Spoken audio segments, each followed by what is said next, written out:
Hello, my name is John Pavolotsky. I'm the Vice Chair of the IP Section of the California Lawyers Association.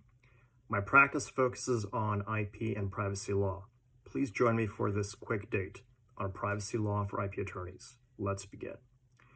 Privacy law stresses people out. For IP attorneys, it can seem like a strange new world.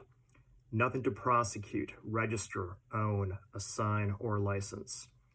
No general body of federal law, no specialized courts.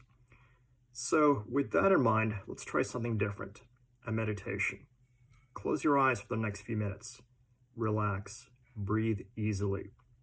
If you'd like to learn more, please join me for a webinar with the same title and a few more advanced topics, of course. First, the good news. Modern comprehensive privacy laws and data protection laws, which in Europe reflect a different enshrined right, typically leverage the same framework. In this respect, the Virginia Consumer Data Protection Act, the VCDPA, which becomes effective on January 1st, 2023, is representative and probably the most compact and accessible. If you had to review just one general privacy law, I would suggest the VCDPA.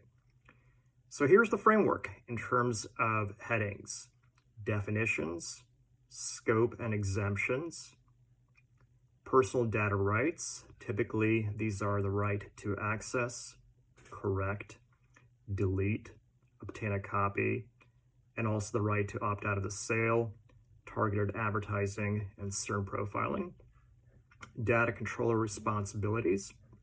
Data controller is an entity that determines the purposes and means of processing data, and processing is anything that you might do with data, whether it's modifying it or storing it or deleting it and so forth.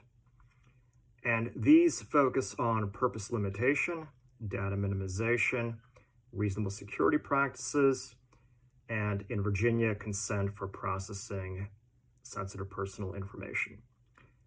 There's a transparency element, so there's a notice that needs to be provided to consumers.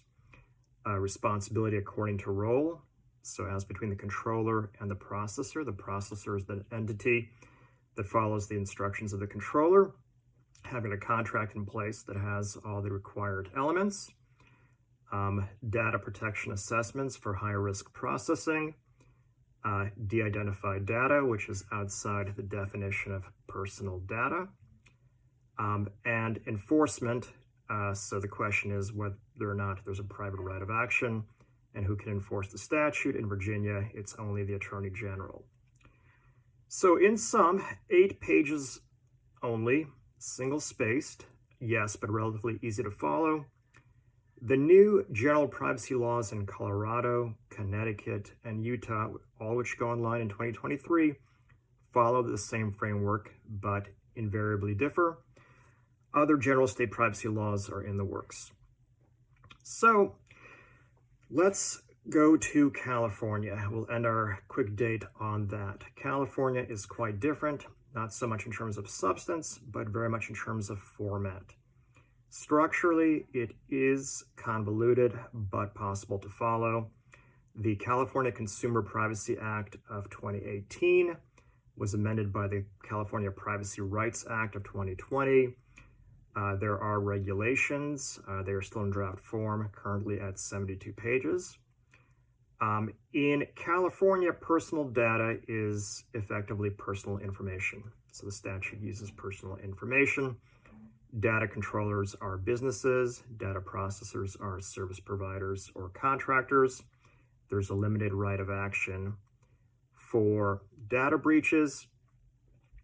In California, employees, contractors, and job candidates will be covered. There was an exemption which expires at the end of the year, meaning that privacy policies and notices will need to be updated for businesses. Again, these are entities that are subject to the CCPA or the CPRA. California also has a separate data protection authority, the California Privacy Protection Agency, or the CPPA.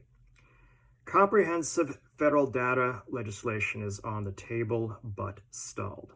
So, to recap, remember and use this framework.